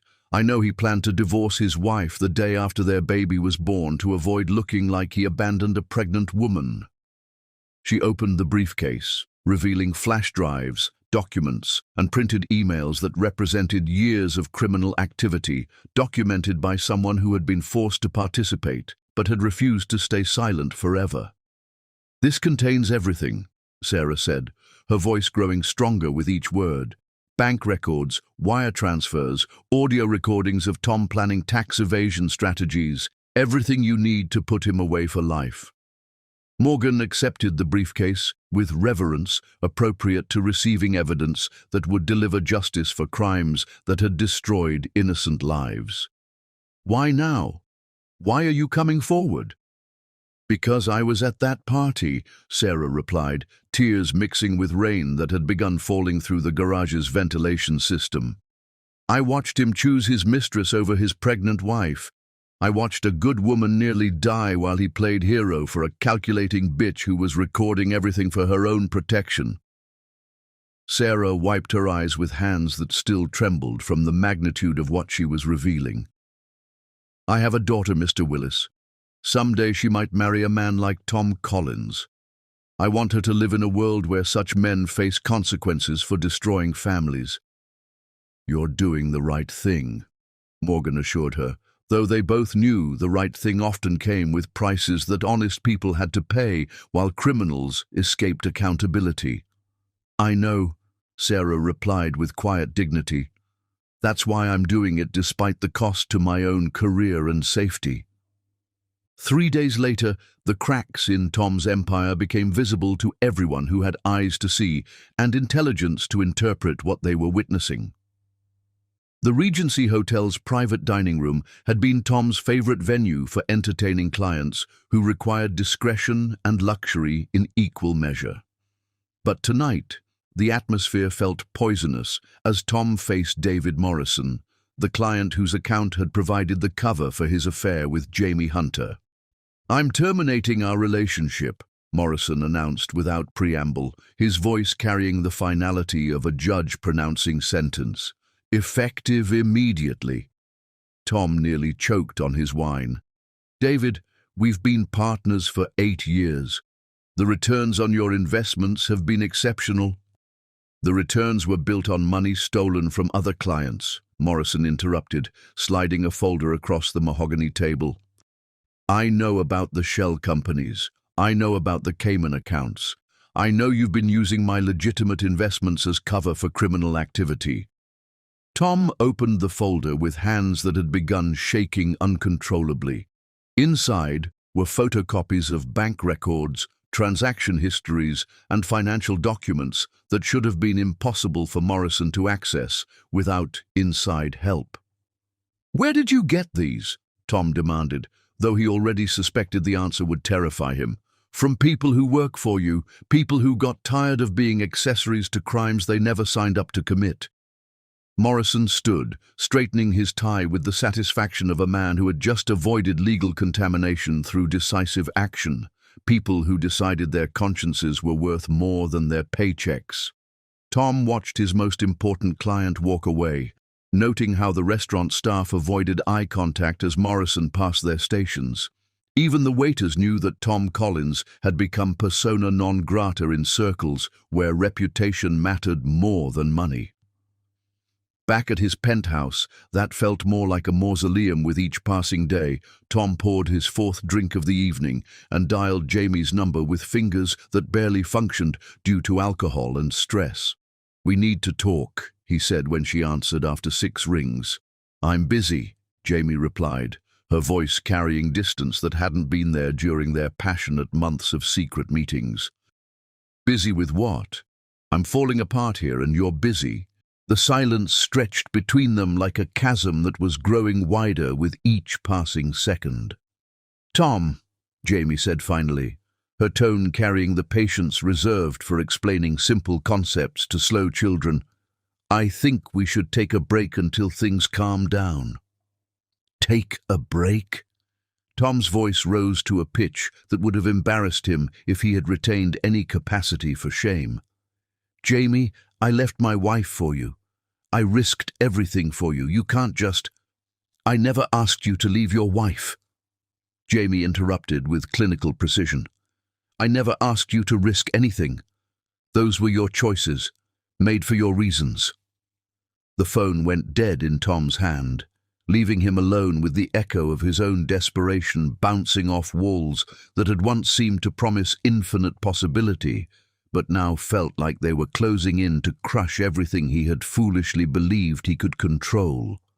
Through the floor-to-ceiling windows, the city sparkled with lights that represented other people's intact lives, other people's successful marriages, other people's families that hadn't been destroyed by selfish choices disguised as romantic destiny. Tom Collins was learning that when you burn bridges to reach what you think you want, you often discover that what you wanted was never worth the flames that consumed everything you actually needed. Tom Collins was about to learn that some women don't just leave, they take everything with them when they go. Chapter 9. The Trap is Set. The difference between justice and revenge is that justice requires patience. The war room Morgan Willis had created in his law firm's top floor looked like the command center for overthrowing a government, complete with secure communication lines and evidence storage that would make the FBI envious. Wall-mounted monitors displayed Tom's financial networks in real time, tracking every transaction and movement of assets as federal agencies closed their net around his criminal empire with the inexorable patience of professional hunters who had cornered dangerous prey. Evidence boxes lined the walls like ammunition carefully sorted by caliber and target, each one containing another piece of the puzzle that would destroy the man who had once seemed untouchable through wealth and influence. Financial records, photographs, audio recordings, video surveillance, witness statements, and expert analysis filled filing cabinets that required their own security system. Allison stood before the largest monitor, studying a complex diagram that showed the flow of stolen money through dozens of shell companies and offshore accounts, like a river system designed to hide the source of its tributaries from investigators who lacked the patience to follow every stream to its source. 8 months of investigation had revealed corruption so systematic it required its own organizational chart to understand fully and completely. Tom hadn't just committed fraud, he had built an entire parallel financial system designed to steal from his own investors while enriching himself through methods that would have impressed organized crime families with their sophistication and ruthlessness. "The grand jury indictment comes down tomorrow," Morgan announced, entering the room with documents that would reshape Tom's understanding of consequences and accountability in ways that would haunt his remaining years. 18 federal charges, including tax evasion, wire fraud, mail fraud, securities fraud, money laundering, and racketeering. If convicted on all counts, he's looking at 47 years in federal prison without possibility of parole. The charges read like a textbook on white-collar crime, each one carrying penalties that would ensure Tom died in prison if the government could prove their case. Morgan was confident they could prove everything twice over with evidence that would make conviction inevitable. "And the divorce settlement?" Allison asked, without turning from the monitor that displayed her former husband's crimes in meticulous detail, color-coded by severity and legal implications. Uncontested as of this morning, his lawyers advised him that fighting a divorce while facing criminal charges would be tactical suicide that would harm both cases beyond repair. "You get everything: the penthouse, the company assets, the offshore accounts we've managed to freeze before he could move them to countries that don't cooperate with American law enforcement." Allison nodded with satisfaction that had grown deeper and colder over the months of preparation, planning, and systematic destruction of the man who had destroyed her family. The woman who had once wanted nothing more than Tom's love now wanted his complete annihilation with religious fervor that surprised even her with its intensity and focus. The transformation had been gradual but thorough. Grief had burned away her naivety like acid dissolving metal, betrayal had hardened her heart into something that could cut diamond, and loss had taught her that mercy was a luxury reserved for people who had never been abandoned while carrying their betrayer's child in their womb. She was no longer Allison Murphy, the homeless woman who had been rescued by a billionaire's love. She was Allison Murphy, the avenging angel who would rescue other women from men like Tom Collins through systematic destruction of everything he valued more than human decency. "There's more," Morgan continued, his tone carrying the satisfaction of a man about to deliver a killing blow that had been years in the making. "Jamie Hunter contacted our office yesterday through intermediaries. She wants to make a deal." This revelation stopped Allison's study of financial charts that mapped Tom's corruption like a roadmap to hell, paved with other people's money. She turned to face Morgan with eyebrows raised in surprise and cold calculation that would have made her unrecognizable to the trusting wife she had once been. "What kind of deal?" "Full cooperation in exchange for immunity from prosecution for her role in the financial crimes." It turns out Jamie has been documenting her relationship with Tom from the beginning. Photographs, recordings, written communications that detail every aspect of their affair and his criminal activities. She kept records of everything like she was conducting her own investigation while pretending to be his devoted lover. The irony was breathtaking in its completeness and perfect timing. Tom's careful mistress had been even more calculating than they had imagined, creating an insurance policy against the man she was helping to betray his wife while gathering evidence that could destroy him if their relationship soured. Jamie Hunter had never been in love with Tom Collins. She had been conducting corporate espionage disguised as romance. "She recorded him confessing to crimes?" Allison asked, fascination competing with disgust at the thoroughness of Jamie's deception and preparation for eventual betrayal. "Audio, video, everything, including his confessions about hiding assets from you, his plans to divorce you after the baby was born so he could marry her without scandal affecting his business relationships, and his detailed knowledge of the financial crimes he's been committing for years. Jamie Hunter just handed us enough evidence to guarantee conviction on every charge while destroying any possibility of successful appeal." Allison absorbed this information with the calm of someone who had learned to expect betrayal from every direction and every person who claimed to care about Tom Collins more than their own survival. Why is she turning on him now? Because she's smarter than Tom gave her credit for, and she recognizes that his empire is collapsing faster than the Titanic while taking everyone associated with him down into the depths. She knows his world is ending, and she doesn't want to go down with it.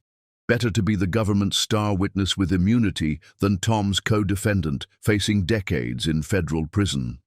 The government's case against Tom was now so overwhelming that plea bargains were impossible and legal defense was purely theoretical exercise in professional courtesy.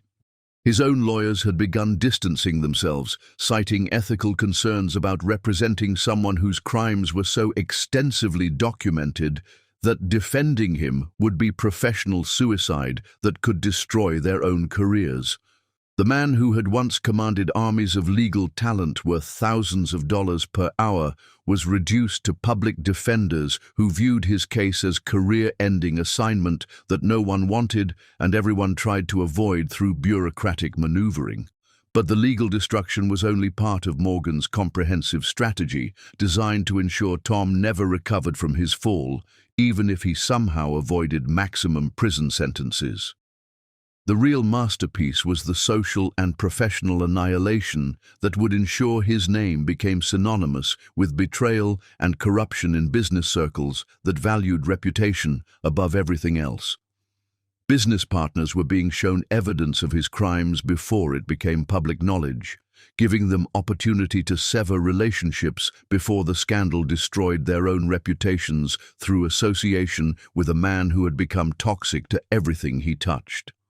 Board members were receiving anonymous packages containing proof of Tom's affairs and financial misconduct, complete with documentation that made denial impossible and distance necessary for their own survival in an industry that punished association with criminals.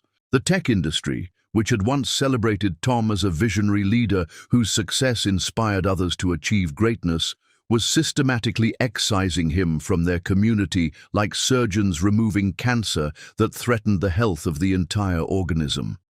Speaking engagements were cancelled without explanation, board positions were revoked through emergency votes conducted in secret, and business relationships that had taken decades to build were dissolved overnight through carefully worded letters that cited strategic differences and evolving priorities. "He called me yesterday," Allison revealed during one of their final preparation meetings before the trial that would end Tom's freedom forever. "Begging me to come back, promising to change everything about himself, threatening to kill himself if I didn't forgive him and return to save him from the consequences of his own choices." "Classic abuser tactics," Morgan replied with clinical detachment born from representing dozens of women who had heard identical threats from men who viewed suicide threats as negotiation tactics. Promise everything, threaten self-harm, deny responsibility for the situation they created through their own decisions and moral failures. Did you record the call? Every word. He admitted to the affair, to lying about the business trips, to planning to leave me after the baby was born so he could marry Jamie without the scandal affecting his business relationships. He thinks desperation makes him honest when it just makes him stupid enough to confess everything we need to destroy him completely in court. Tom Collins was about to face the judgment he had been running from his entire life, and this time there would be no escape through money, influence, or charm. Cancer that threatened the health of the entire organism. Speaking engagements were cancelled without explanation. Board positions were revoked through emergency votes, and business relationships that had taken decades to build were dissolved overnight through carefully worded letters that cited strategic differences and evolving priorities. "He called me yesterday," Allison revealed during one of their final preparation meetings, begging me to come back, promising to change, threatening to kill himself if I didn't forgive him and return to save him from the consequences of his own choices. "Classic abuser tactics," Morgan replied with clinical detachment born from representing dozens of women who had heard identical threats. Promise everything, threaten self-harm, deny responsibility for the situation they created through their own decisions. Did you record the call? Every word. He admitted to the affair, to lying about the business trips, to planning to leave me after the baby was born so he could marry Jamie without the scandal affecting his business relationships. He thinks desperation makes him honest when it just makes him stupid enough to confess everything we need to destroy him completely. The recorded confession would be the final nail in Tom's coffin, his own words condemning him more thoroughly than any prosecutor could manage through legal argument or evidence presentation. As the trial date approached, Tom's isolation became complete and absolute. Jamie had moved to another city under federal protection, preparing to testify against the man she had once claimed to love with passion that had seemed real enough to fool even experienced observers. His business empire was under government control, managed by court-appointed administrators, while criminal proceedings determined its final fate and ownership. Even the penthouse where he had once felt like a king was being prepared for seizure as proceeds of criminal activity. Tom Collins was about to face the judgment he had been running from his entire life, and this time there would be no escape. Chapter 10. Justice Served. The courtroom was where powerful men learned they were only human after all. Judge Patricia Hawthorne commanded her courtroom with the authority of someone who had seen every possible variation of human weakness and refused to be impressed by wealth, status, or carefully constructed public images designed to hide fundamental character flaws. As she looked down at Tom Collins from her bench, her expression carried the weight of justice that had been delayed but would not be denied. Tom sat at the defendant's table looking like a ghost of his former self, a shadow of the man who had once commanded respect through fear and admiration through achievement. 8 months of federal investigation, media scrutiny, and social exile had stripped away the polished exterior that had once made him seem untouchable. His expensive suit couldn't hide the tremor in his hands, and his practiced confidence had been replaced by the desperate energy of a cornered animal facing inevitable destruction. "Your Honor," Assistant District Attorney Williams began, his voice carrying the satisfaction of a prosecutor who knew he had an unbeatable case supported by overwhelming evidence. "The evidence will show that Tom Collins committed systematic fraud over a period of 7 years, stealing approximately $400 million from investors while hiding assets in offshore accounts to avoid taxation and legal accountability. But the criminal charges were just the appetizer in this feast of justice. The main course was the civil case, where Alison Murphy would claim everything Tom had built through his crimes and betrayal, leaving him with nothing but the consequences of his choices. Alison sat in the front row of the gallery, wearing a simple black dress that emphasized her dignity rather than her loss. The woman who had once sought only to please her husband now carried herself with the quiet authority of someone who had survived hell and emerged stronger. Beside her, Morgan Willis reviewed notes that would destroy a man's life with surgical precision and legal thoroughness that left no room for appeal or mercy. She had refused Morgan's suggestion to stay away from the proceedings, insisting on watching as justice was finally served to the man who had abandoned her when she needed him most. This wasn't about revenge anymore. It was about witnessing the natural consequences of choices that Tom had made freely and repeatedly. The people called Jamie Hunter to the stand. The courtroom stirred as Jamie entered, her transformation from seductive mistress to government witness complete and carefully calculated. She wore a conservative blue suit that made her look trustworthy and remorseful, though Allison could see the calculation behind her performance like a predator recognizing another predator. Jamie was saving herself by destroying Tom, and she was doing it with the same cold efficiency she had once used to seduce him. "Ms. Hunter," the prosecutor began with the formal politeness reserved for witnesses whose testimony would decide fates, "please tell the court about your relationship with the defendant." "Tom Collins and I had an intimate relationship that lasted approximately 8 months, Jamie replied, with practiced honesty that revealed nothing about her own manipulation of the situation while exposing every detail of Tom's crimes. "During that time, he confided in me about his business practices, his plans to divorce his wife, and his methods for hiding money from federal authorities." Tom's lawyer objected with desperate energy, but the damage was already done and irreversible. Jamie's testimony painted Tom as a man who had planned his wife's abandonment while stealing from his own investors, with the casual cruelty of someone who viewed other people as resources to be exploited rather than humans deserving of basic decency. She produced recordings that captured Tom's voice, describing his crimes in his own words, photographs that documented their affair in humiliating detail, and financial records that showed how he had used company funds to pay for their hotel encounters while telling his wife he was attending business meetings. "Did Mr. Collins ever express remorse about his treatment of his wife?" the prosecutor asked. "Never," Jamie replied with devastating certainty that cut through the courtroom like a sword through silk.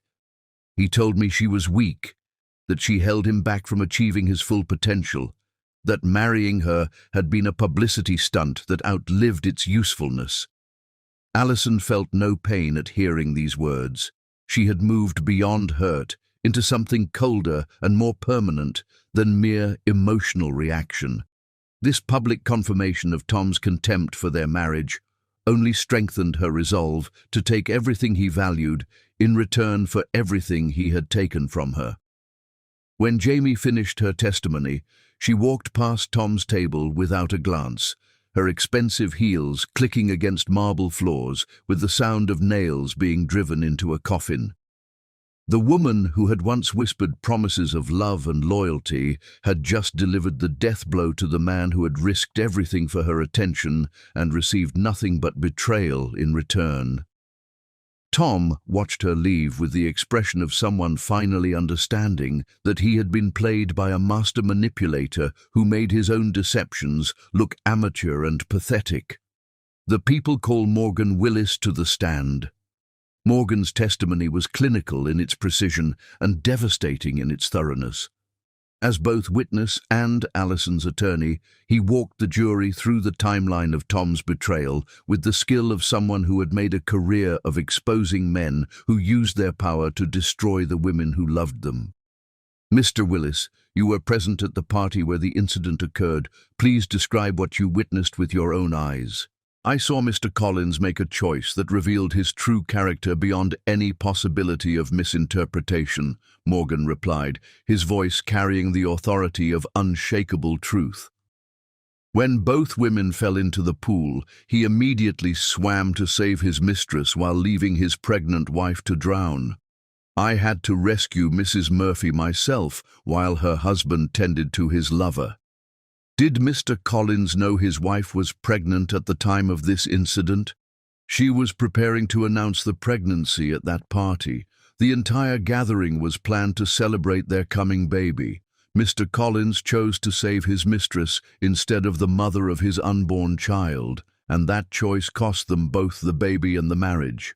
The jury's reaction was immediate and visible, their faces reflecting the disgust that decent people feel when confronted with fundamental human failure. Several members looked at Tom with revulsion that no amount of legal maneuvering could overcome.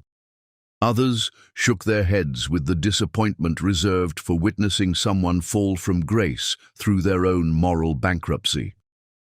Tom's defense attorney made valiant attempts to humanize his client, to present the affair as a moment of weakness rather than systematic betrayal that revealed character rather than circumstance. But the evidence was overwhelming, the witnesses credible, and the defendant's character indefensible by any reasonable standard. "Ladies and gentlemen of the jury," the prosecutor concluded his closing argument with the gravity appropriate to the moment, "Tom Collins is a man who stole from his investors, betrayed his wife, and chose his mistress over his unborn child. The evidence proves beyond reasonable doubt that he is guilty of every charge brought against him and deserving of the maximum penalty allowed by law." The jury deliberated for 37 minutes. Guilty on all counts. Tom's conviction on 18 federal charges carried a sentence of 42 years in federal prison without possibility of parole, effectively ensuring he would die in captivity for his crimes. The civil judgment awarded Allison every asset Tom had accumulated through his crimes, approximately $3.8 billion in total value, making her one of the wealthiest women in America and leaving Tom with nothing but his prison uniform and the knowledge that his choices had cost him everything. But the financial victory was secondary to the emotional justice Allison felt watching her ex-husband led away in handcuffs that marked the end of his freedom and the beginning of accountability he had avoided his entire adult life. As the courtroom emptied, Morgan approached Allison with an expression that mixed professional satisfaction with personal hope that had been building for months. "It's over," he said simply. "No," Allison replied, watching Tom disappear through the door that would lead to the rest of his life in captivity. "It's just beginning." 6 months later, Morgan found Allison in the garden of her new home, a beautiful but modest house that represented healing rather than dominance, peace rather than power. She had used Tom's stolen billions to establish foundations that helped homeless women, funded legal aid for abuse victims, and supported medical research into pregnancy loss. The money tainted by his crimes was being purified through acts of genuine compassion. "I have something to ask you," Morgan said, his usual legal confidence replaced by nervous vulnerability that made him seem younger and more human. Allison looked up from the roses she was planting, her face reflecting peace that had been earned through surviving hell and choosing to build heaven from its ashes. The woman who had once defined herself through her husband's love had learned to find worth in her own strength and purpose in helping others avoid her fate. Morgan dropped to one knee beside the flower bed, producing a ring that was elegant but not ostentatious, beautiful but not desperate to impress through size or expense. "I know we met under terrible circumstances," he began, his voice carrying honesty that Tom had never been capable of offering. "I know you've been through trauma that most people couldn't survive without losing their capacity for trust and love. But I also know that you're the strongest, most remarkable woman I've ever met. Will you marry me, not because you need rescuing, but because I want to build a life with someone who understands that love means choosing each other every day?" Allison looked at the ring, then at the man offering it, then at the garden they had planted together in soil that had once seemed barren but now bloomed with possibility. This proposal was everything Tom's had never been. Honest about difficulty, realistic about commitment, based on respect rather than rescue. "Yes," she said, accepting the ring and the future it represented. "But only if you promise never to save anyone else from drowning while I'm in the water." Morgan laughed, the sound carrying joy that had been earned through choosing justice over convenience, truth over comfort, and love over everything else that mattered less. Meanwhile, in a federal prison 3 states away, Tom Collins sat in a cell that measured 8 feet by 10 feet, wondering how a man who had once owned everything could lose it all to the woman he had underestimated most completely. The concrete walls reflected his voice when he spoke to himself, the only conversation partner who would listen to his regrets and justifications. Jamie Hunter had fled to Europe, where extradition laws provided protection from the fraud charges that would eventually catch up with her when international cooperation made her location irrelevant. She had escaped with enough money to live comfortably but not luxuriously, learning that playing with billionaires' hearts was profitable until those billionaires went to prison and took their empires with them. The last newspaper article about the case ran with the headline, "From Homeless to Billionaire, Abuse Victim Inherits Empire After Exposing Husband's Crimes." The story included a photograph of Allison and Morgan on their wedding day, surrounded by friends who had supported them through the darkest period of their lives and witnesses to their triumph over evil that had worn the mask of love. Tom Collins had lost everything to the woman he thought was weak and discovered too late that strength comes not from power, but from refusing to be broken by those who wield it.